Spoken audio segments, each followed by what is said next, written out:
E a paz para todos. Coisa boa, louvado seja Deus por mais um culto, irmãos, por mais um momento em que estamos aqui na casa do Senhor, feliz por rever alguns irmãos que estavam longe. Deus abençoe vocês. Irmãos, nós vamos iniciar uma série de mensagens agora à noite.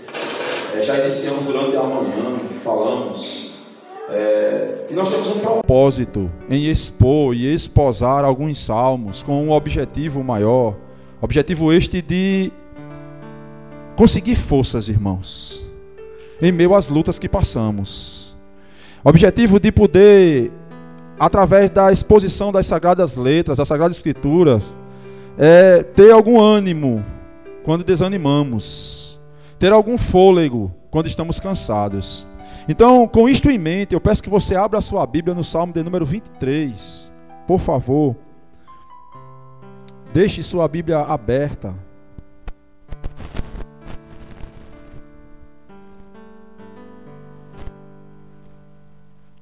Salmo de Davi, de número 23, dos salmos mais conhecidos da Bíblia inteira. À medida que você for achando, por favor, fique de pé se possível. Vamos fazer junto essa leitura.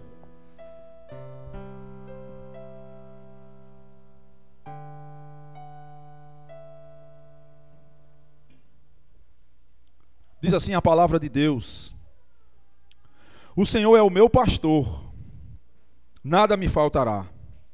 Ele me faz repousar em pastos verdejantes. Leva-me para junto das águas de descanso, refrigera minha alma, guia-me pelas veredas da justiça, por amor do seu nome. Ainda que eu ande pelo vale da sombra da morte, não temerei mal nenhum, porque tu estás comigo. O teu bordão e o teu cajado me consolam. Prepara-me uma mesa na presença dos meus adversários, unge-me a cabeça com óleo, e o meu cálice transborda. Bondade e misericórdia certamente me seguirão todos os dias da minha vida, e habitarei na casa do Senhor para todo o sempre.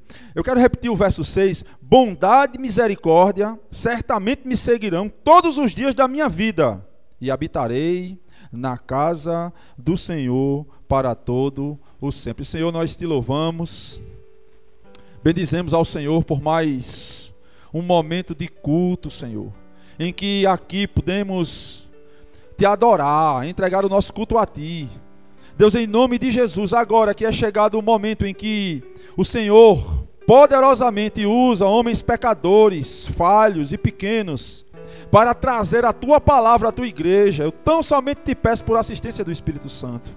Em nome de Jesus, vem aqui, Senhor, atua em nós, atua na tua igreja, em quem prega, em quem escuta, de modo tal que possamos ter a atenção fita e, ó Deus, ligada naquilo que o Senhor quer comunicar para a tua igreja.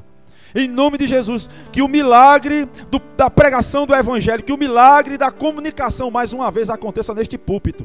Que o teu nome venha a ser glorificado, que o teu nome venha a ser exaltado, que Cristo apareça e que nós diminuamos. Abençoa a tua igreja, Senhor, e que eu seja fiel a esse texto, é o que eu te peço, em nome de Jesus e para a glória dele. Amém, amém e amém. Pode sentar. É sabido de todos, irmãos, e é uma verdade incontestável, é uma verdade inconteste, que durante a nossa caminhada e estadia aqui, digo, o momento em que vivemos neste ambiente, no andar de baixo, enquanto não chegamos no céu, vamos passar por lutas, por tribulações, dias difíceis, dias trevosos, dias também de alegria, de júbilo, mas o ponto é que nós precisamos aprender, nos dias maus e nos dias bons, confiar em Deus. Porque, irmãos, o que muito tem acontecido nos últimos tempos é que, de uma forma diabólica, pregações diabólicas, mensagens medíocres têm feito a igreja ovacionar e muitas vezes confiar em algo que não seja Deus. A sua confiança às vezes está no líder. A confiança da igreja às vezes está num diácono, num oficial, num pastor. A sua confiança às vezes está em qualquer pessoa, mesmo na pessoa certa. A saber, o próprio Deus, Cristo Jesus.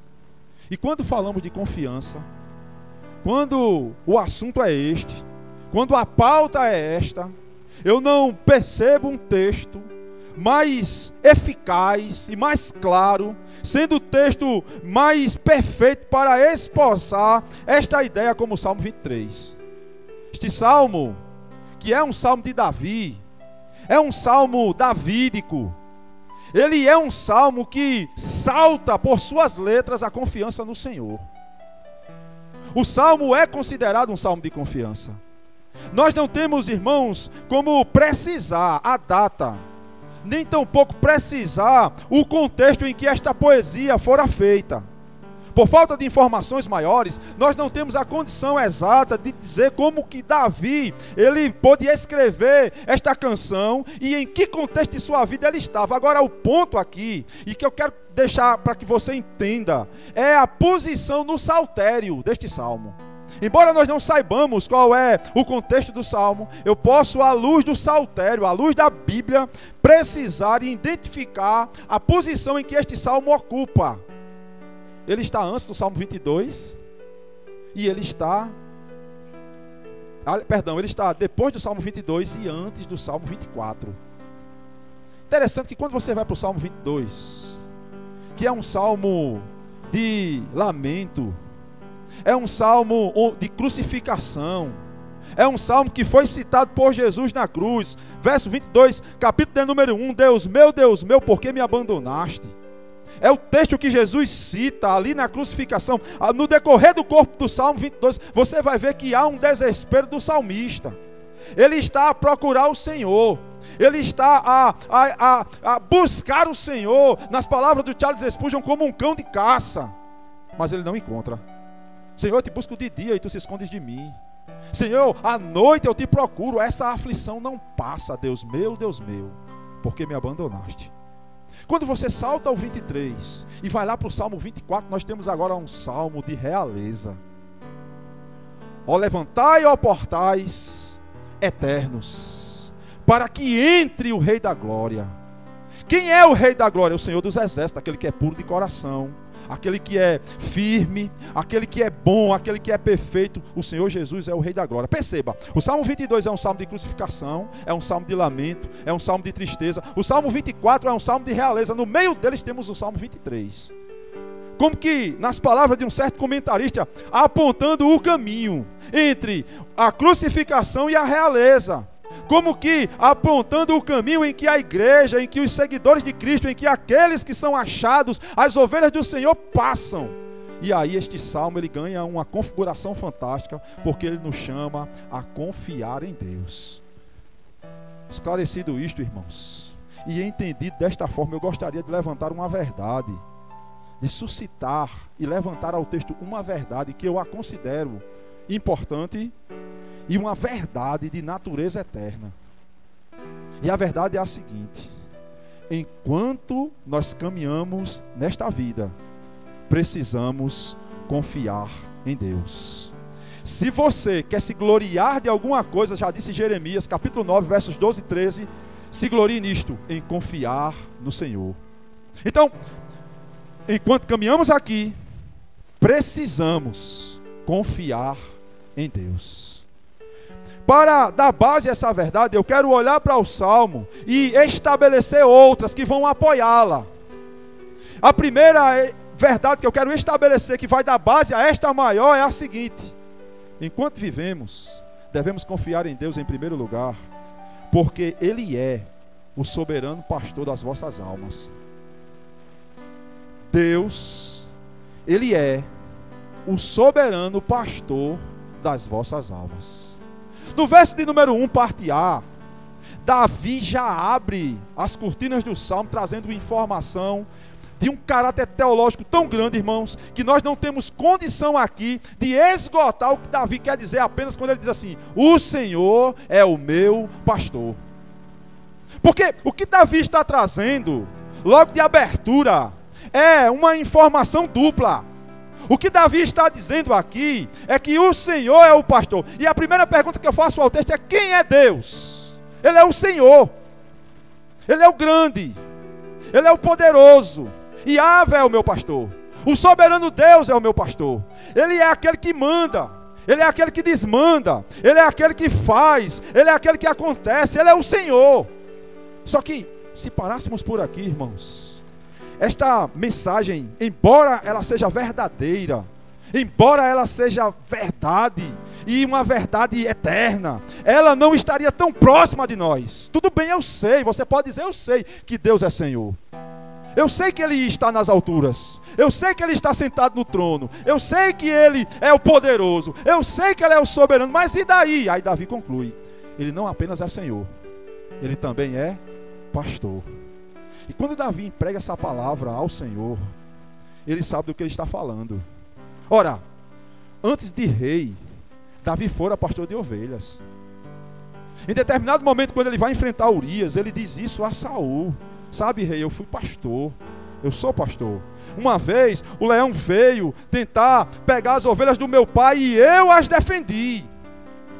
Outra vez um urso veio tentando pegar as ovelhas que eram da minha família. Eu mais uma vez os defendi. O que é que Davi está dizendo então? Ele está trazendo aquele que é Yahvé, aquele que é alto, aquele que é soberano, aquele que pode, aquele que tem poder para perto de nós. Quando ele diz: o Senhor é o meu pastor, Ele cuida de mim. E aí ele completa: nada me faltará.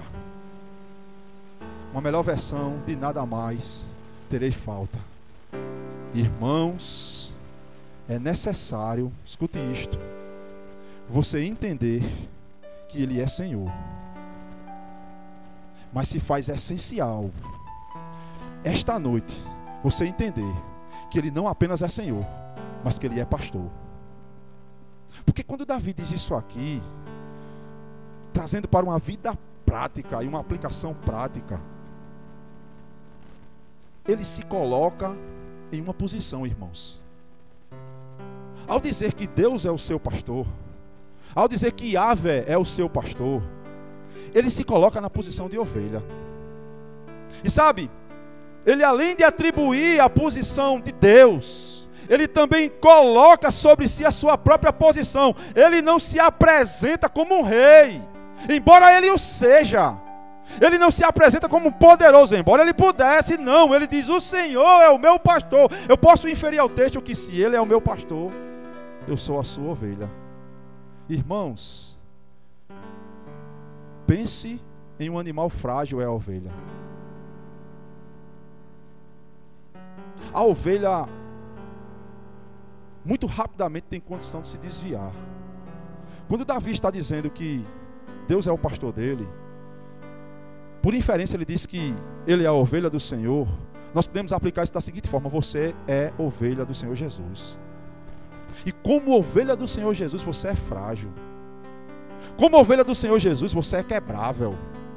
Como ovelha do Senhor Jesus, você, nessa conjuntura onde vivemos, neste pecado inserido em nós, nós temos facilidade de desviar. Você é frágil. Eu sou frágil. Nós somos fracos.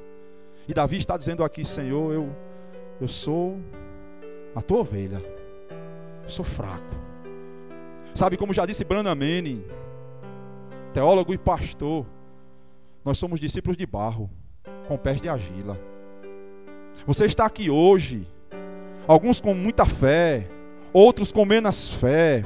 Alguns estão assim mais próximos de Deus, no sentido de estar mais ávidos, mais vivos espiritualmente. Outros estão mais mortos espiritualmente, mais tristes. Mas você está aqui, isso significa dizer que tanto que está com tanta fé, que está fervorosamente, quanto que está fraco, ambos são fracos. Porque quantas e quantas vezes, irmãos, nós estamos aqui no domingo à noite levantando a nossa mão, dando glória a Deus, dando aleluia, cheio de Deus, e aí basta um problema bater a porta E nós parece que esquecemos o sermão, esquecemos a palavra, rasgamos a Bíblia. Nós somos fracos, irmãos.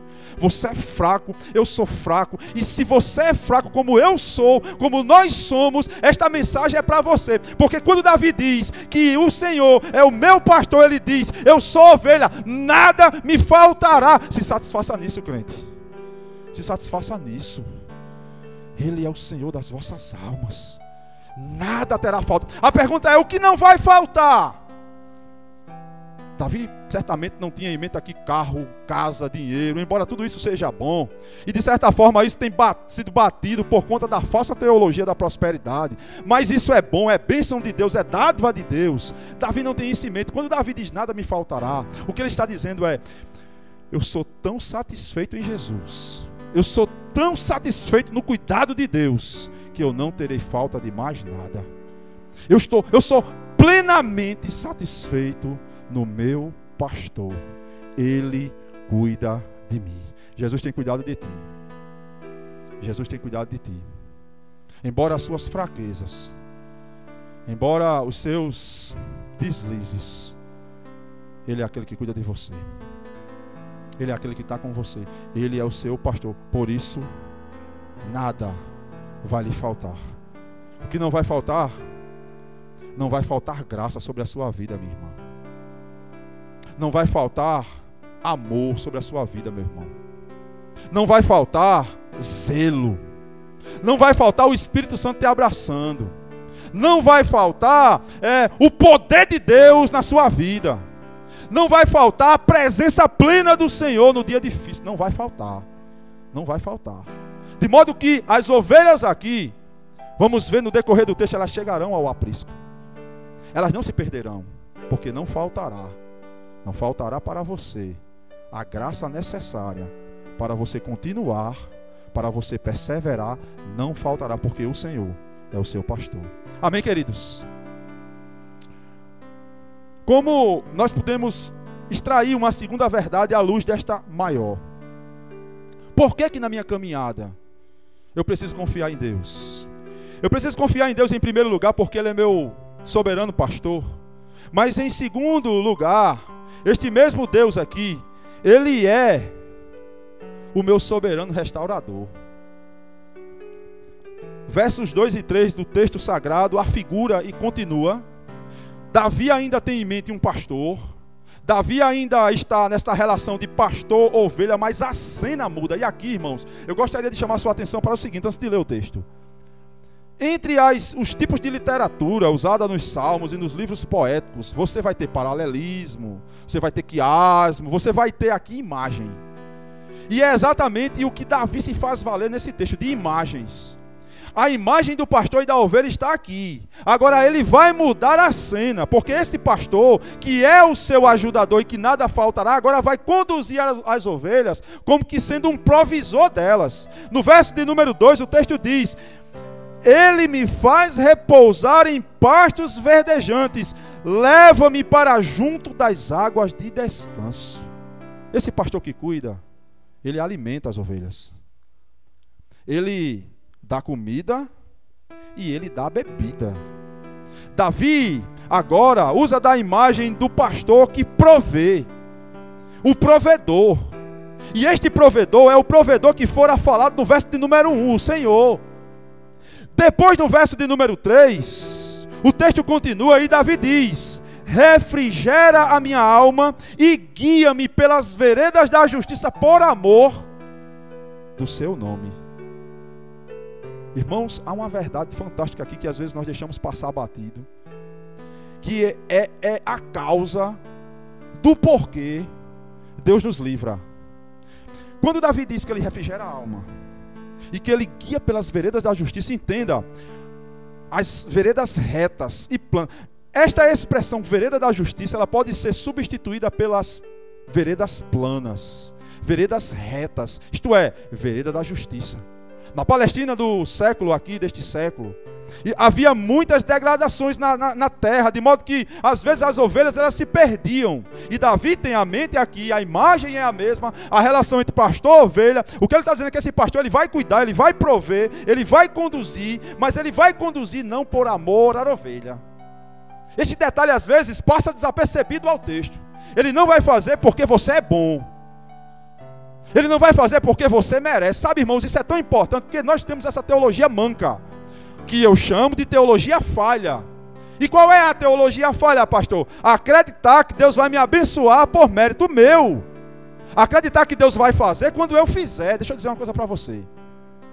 Deus não vai te amar mais amanhã porque você acertou hoje. Nem Ele vai te amar menos porque você errou. Deus continua te amando do mesmo jeito. Se você é esta ovelha que está aqui, Ele te deu por amor ao seu nome, há de te conduzir pelas veredas retas. Ainda que você queira se desviar, Ele vai te buscar. Ainda que você pense em desistir, Ele vai estar com você. E aí a expressão refrigera, que traz a ideia de redime, de redimir a alma. E sabe, irmãos, esta mensagem é uma mensagem tão atual, porque como ovelha, nós cansamos. Talvez você esteja aqui essa noite fadigado, exaurido, exausta. Quem sabe você não pensou em desistir.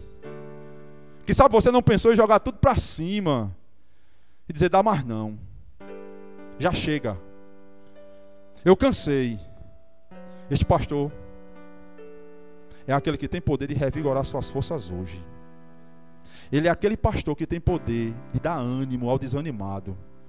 Ele é aquele pastor que tem condição de sustentar, de abraçar você agora, dar ânimo, porque nós cansamos, eu canso, irmãos. Tem dias que eu estou cansado, mas este pastor apresentado, ele é aquele que traz a provisão. Aí o Charles Spurgeon, um comentarista batista do século XIX, comentando o texto, ele diz, o que são as verdes pastagens, senão a palavra de Deus? O que são as águas tranquilas, senão o abraçar do Espírito Santo para com os eleitos? É por isso que você não vai desistir, meu irmão. Sabe por quê? Porque não depende de você, mas depende do amor do nome de Deus. E este amor que fora empenhado na cruz, ele é poderoso para terminar aquilo que começou. Deus vai terminar aquilo que começou na sua vida. Você chegará do outro lado, você entrará no céu, porque não depende de você, mas depende do amor do nome dele. É por isso que o texto diz, por amor do meu nome. É o nome do Senhor quem está em xeque. E quando o nome do Senhor está em xeque, Ele é poderoso para cumprir aquilo que Ele promete. Então, se você está cansado, se você pensa em desistir, receba de Deus essa mensagem para você essa noite. Ache refrigério. Busque aquele que pode lhe alimentar. E quem pode lhe alimentar é o pastor das vossas almas. Através de quê? Da palavra de Deus. Busque a comunhão dos santos, onde você sentirá o abraço do Espírito Santo. Busque servir a esse Deus. Confie nele, porque Ele é soberano protetor, Ele é soberano provedor, Ele é soberano redimidor. Ele redimiu a sua vida, e esta remissão garante que você chegará ao outro lado. Por você? Não. Por amor do nome dEle. Porque, irmãos, nós precisamos esboçar essa confiança em Deus, porque neste caminho nós precisamos confiar nesse Deus que nos chamou. Terceira resposta, porque Ele é o soberano protetor. Ele não é apenas o soberano pastor,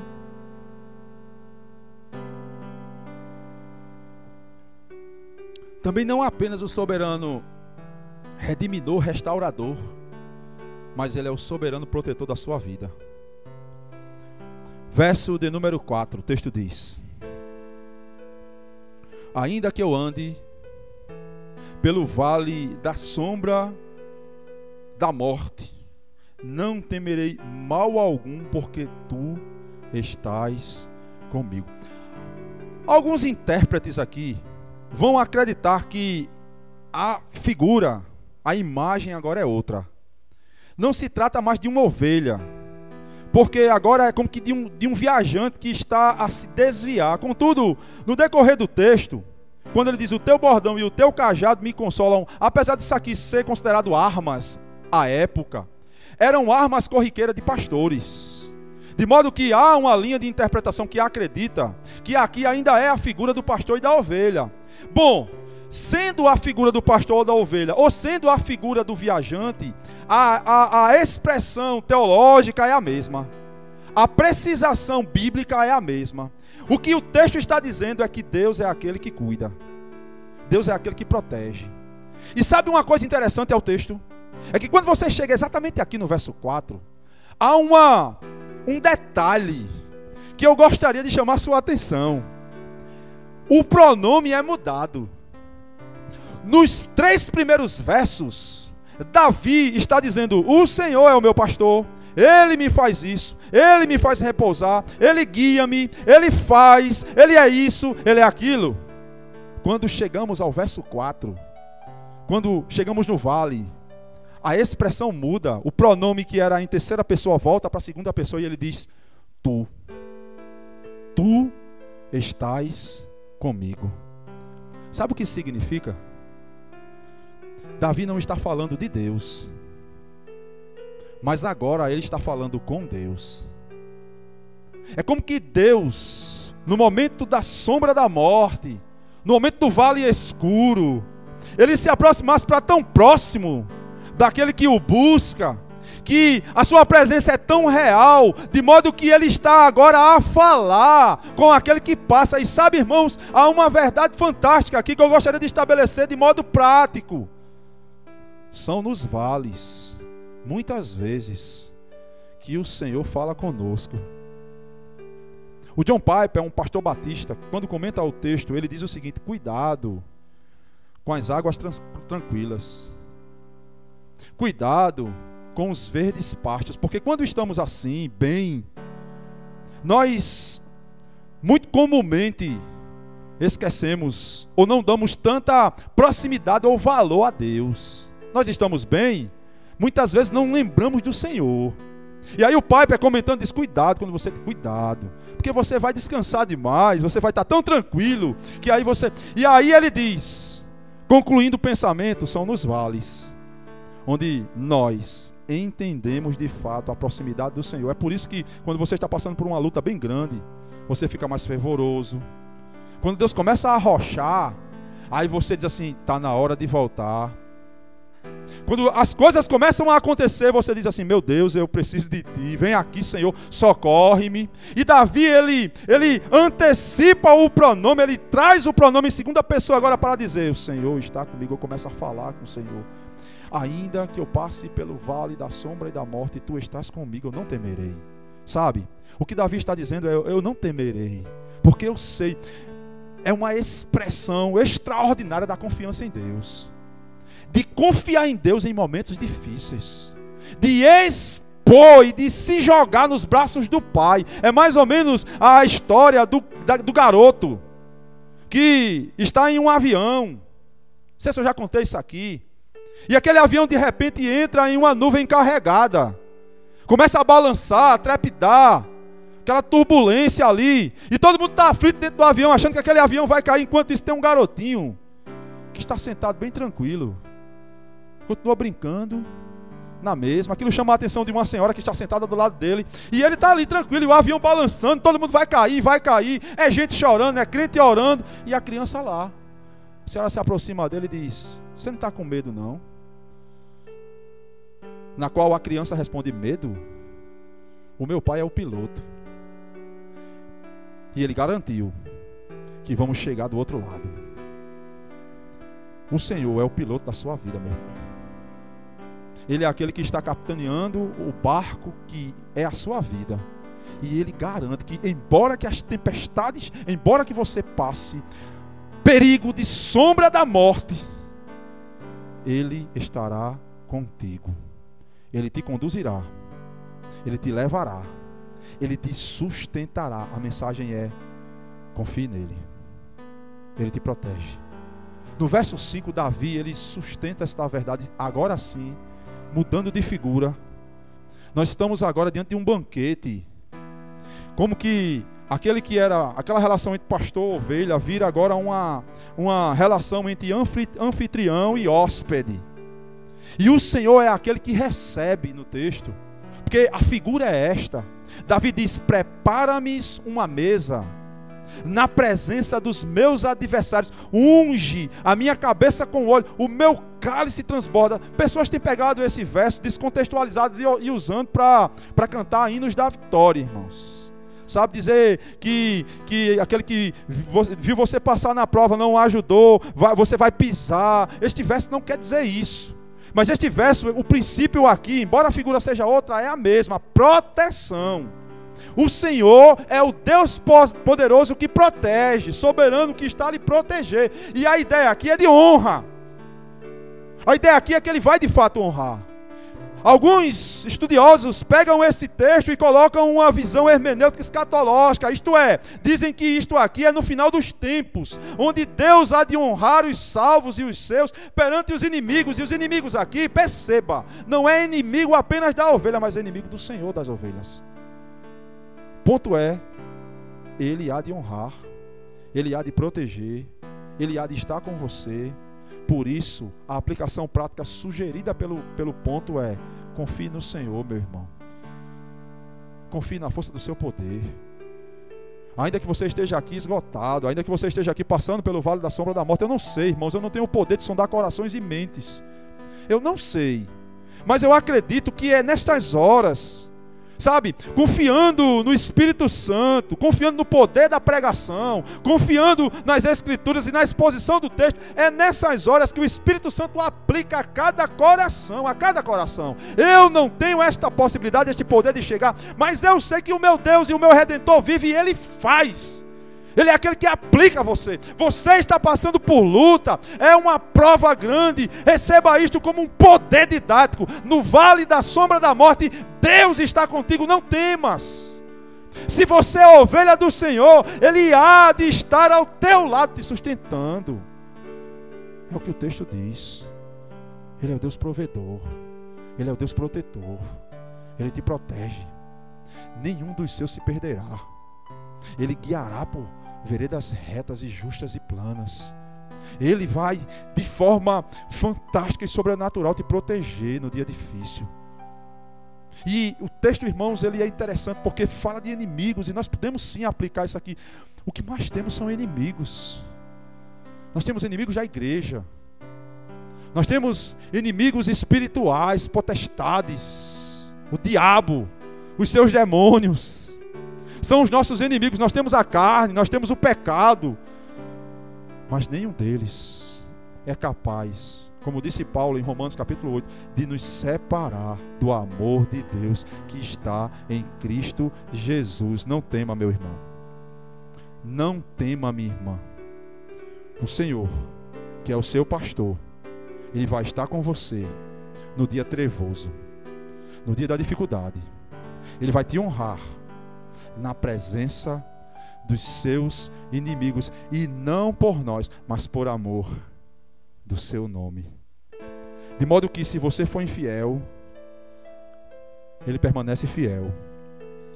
Se você for injusto, Ele permanece justo. Se você errar, Ele vai continuar acertando na sua vida. Ele é o soberano protetor.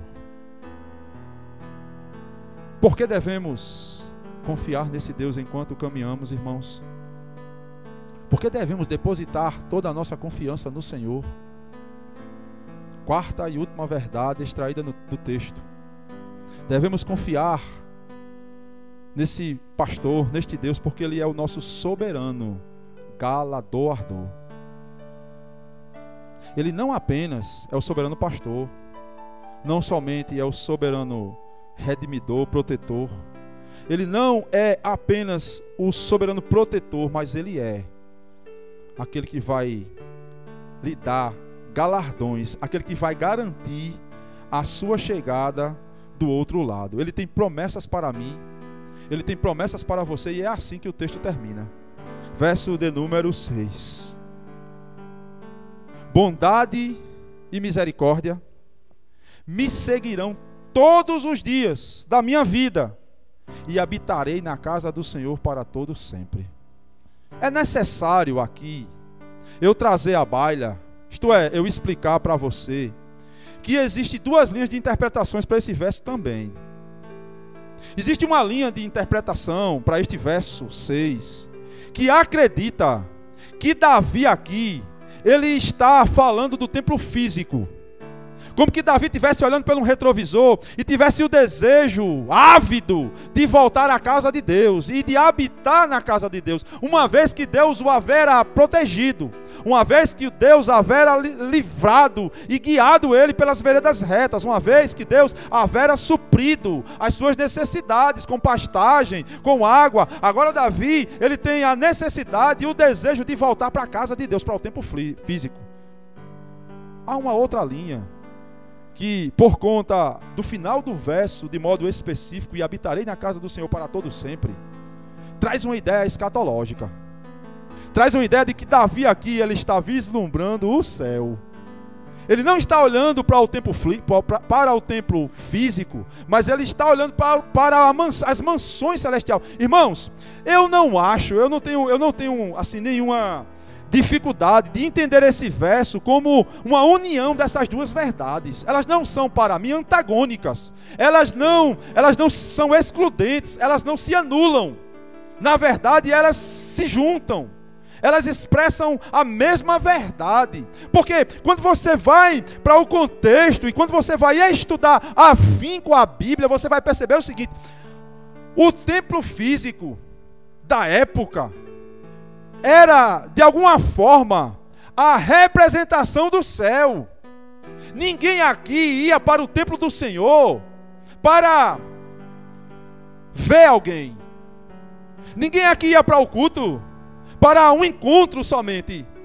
Mas a percepção de culto aqui e de ida ao templo era uma percepção espiritual, de modo que no templo você tratava de categorias eternas. Você lembra de Asaf? Salmo 73. Asaf está aflito. Ele começa a conjecturar: por que isso, por que aquilo, por que o ímpio, por que eu fiz isso. De repente, onde Asaf está, ele vai para o templo. Quando ele chega no templo, o que é que ele tem? Um pensamento da eternidade. Ele diz assim: não, peraí, não se resume a isso aqui não. Há algo além. O templo era uma sombra do templo celestial. É exatamente a linguagem que João vai usar em Apocalipse. O templo que desce, com a cidade que desce, a habitação de Deus. Então, para mim, estas duas verdades, elas não são excludentes. Elas não excluem uma a outra, mas elas ligam em uma única verdade. Sim, é provável aceitar que Davi estava olhando para o templo. Sim, eu acredito que isso é possível, mas que no templo poderia se pensar no templo. O templo terreno tratava do templo celestial. Era na igreja que se tratava de configurações eternas. E sabe, o texto diz uma coisa interessante, porque Davi diz assim: eu vou habitar lá. Mas sabe por quê, irmãos? Um detalhe do texto. Olhe para o verso de número 6. Parte A, por favor, curve sua cabeça e leia comigo. Bondade e misericórdia me seguirão todos os dias da minha vida. Bondade e misericórdia me seguirão todos os dias da minha vida. Bondade e misericórdia me seguirão todos os dias da minha vida. Há um comentarista que comenta o texto, diz que bondade e misericórdia aqui funciona como dois cães guardas que estão escoltando o crente. De modo que onde o crente está, a bondade e a misericórdia estão com ele. O ponto é, este é o segredo. Este é o segredo porque vamos chegar lá.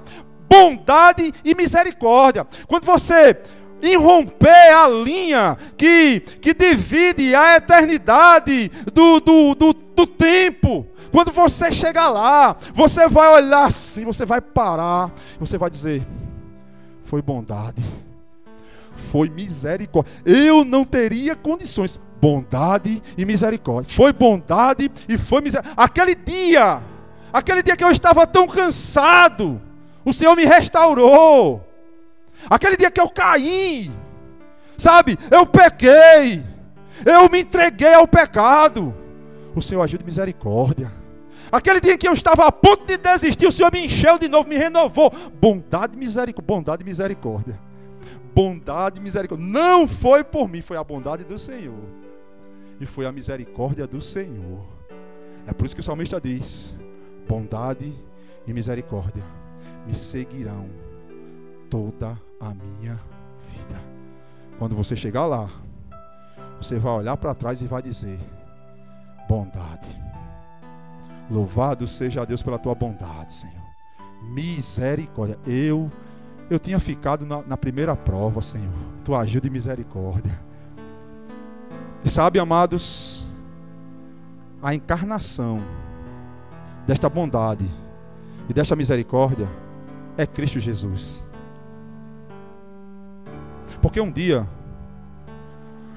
aquele que é o bispo das vossas almas, sendo este o pastor da igreja e o nosso supremo pastor, ele deixa a sua mansão, ele vem para esta terra, ele sofre o seu sofrimento, ele chora as suas lágrimas, ele passa pelas debilidades e dificuldades suas, ele foi oprimido de Deus como lemos, ele foi castigado, ele levou sobre si as nossas transgressões, o castigo que estava sobre nós, imputado sobre nós, fora lançado sobre ele na cruz, para que a bondade e a misericórdia estivesse ao seu lado todos os dias.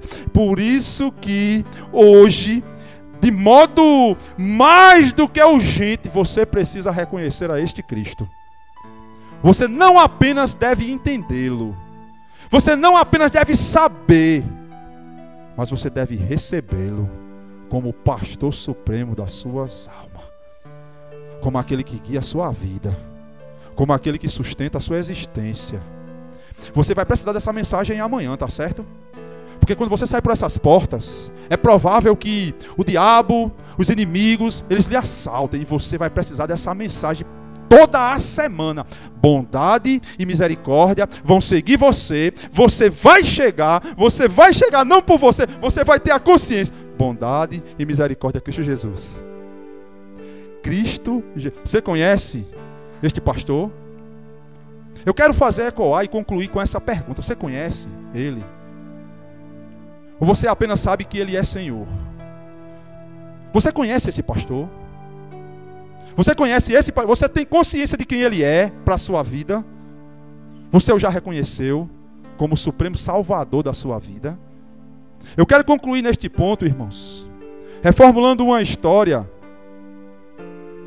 de um velho pastor, cabelos brancos, gastado pelo ministério, já havia passado por muitas provas, por muitas lutas, estava jubilado, e de repente este pastor ele é convidado para um recital de um amigo muito talentoso, amigo este que tinha um poder de persuasão fantástica e enorme, e ele dava poder às palavras. Ele ia fazer um recital e tinha convidado esse pastor, e esse pastor foi prestigiar o seu amigo, sentou na frente, e o amigo começou a poesar. O amigo ele tinha assim uma intimidade com as palavras, com os poemas. Ele começava a declarar cada poema daquele, e o povo ovacionava, todo mundo aplaudia, todo mundo se levantava, todo mundo ficava extasiado com a persuasão que aquele homem tinha.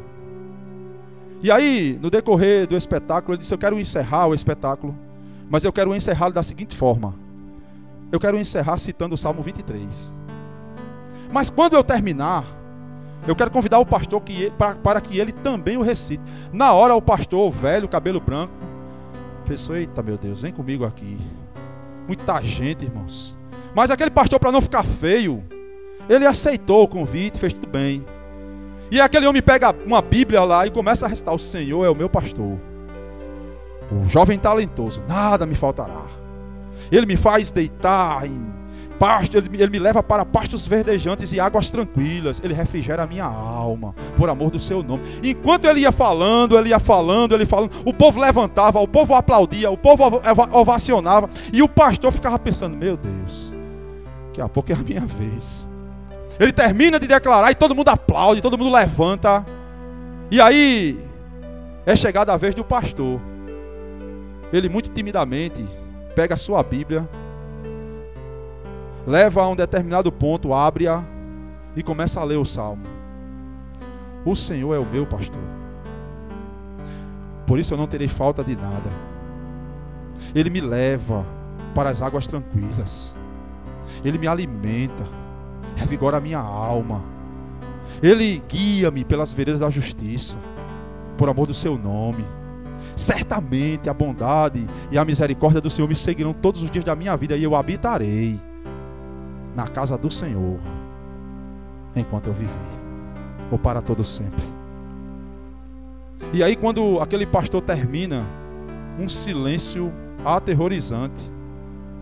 O que se via era aqui e acolá uma pessoa tirando um lenço do bolso e enxugando as lágrimas. Daqui a pouco todo mundo começa a chorar, uma grande parte do pessoal começa a chorar. Aquele homem então se faz valer, o seu amigo chega junto dele e pergunta para a plateia: você sabe qual é a diferença deste senhor, deste pastor para mim?